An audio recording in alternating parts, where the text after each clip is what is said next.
சிறுநீரகத்துல இருக்கக்கூடிய நச்சுக்களை சுத்தமா போக்குறதுக்கு இந்த 5 பழங்களை நீங்க சாப்பிட்டு வரலாம். அது என்னென்ன அப்படின்றத பாத்துரலாம். நிறைய பேருக்கு இந்த சிறுநீரக நச்சுக்கள் அது ரொம்ப உடல்நல உபாதைகளை குடுத்துட்டு வருது. முக்கியமா சிறுநீரகத்தை ரொம்ப ஹெல்தியா பாத்துக்கிறதுக்கு நீங்க நம்பர் 1 திராட்சை சாப்பிட்டு வரலாம். திராட்சையில சிறுநீரக வீக்கத்தை தடுக்கக்கூடிய பிளாவனாய்ட்ஸ் ஜாஸ்தியாவே இருக்கு.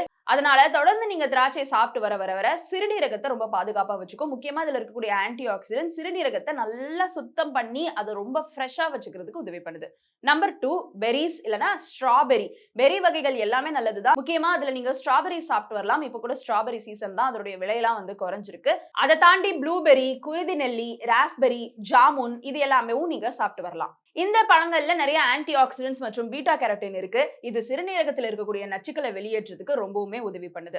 நம்பர் 3 தர்பூசணி. சிறுநீரகத்தில் இருக்கக்கூடிய நச்சுக்களை வெளியேற்றதுக்கு தர்பூசணி ரொம்பவுமே பயனுள்ளதா இருக்கு. பிகாஸ் இதுல 90% நீர் தான் இருக்கு. இதுல இருக்கக்கூடிய லைகோபின் கலவை சிறுநீரகத்தில் இருக்கக்கூடிய வீக்கத்தை தடுக்கவும் உதவி பண்ணுது. இந்த தர்பூசணி சிறுநீரகத்தில் இருக்கக்கூடிய பாஸ்பேட், ஆக்சலேட், சிட்ரேட் மற்றும் கால்சியம் எல்லாத்தையுமே சமன் செய்ய உதவி பண்ணுது. நம்பர் 4 ஆரஞ்சு மற்றும் எலுமிச்சை. இது சிறுநீரகத்துல கற்கள் உருவாகாம தடுக்குது.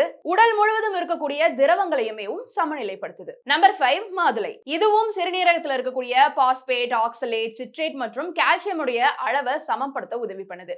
இந்த 5 பழங்களை எடுத்துக்கோங்க. அப்பப்ப உங்க சிறுநீரகத்தை பத்திரமா பாத்துக்கோங்க. இந்த வீடியோ பயனுள்ளதா இருந்ததா அப்படின்ற உங்களுடைய கருத்துக்களை கீழே கமெண்ட் பாக்ஸ்ல ரியா என் கூட ஷேர் பண்ணலாம்.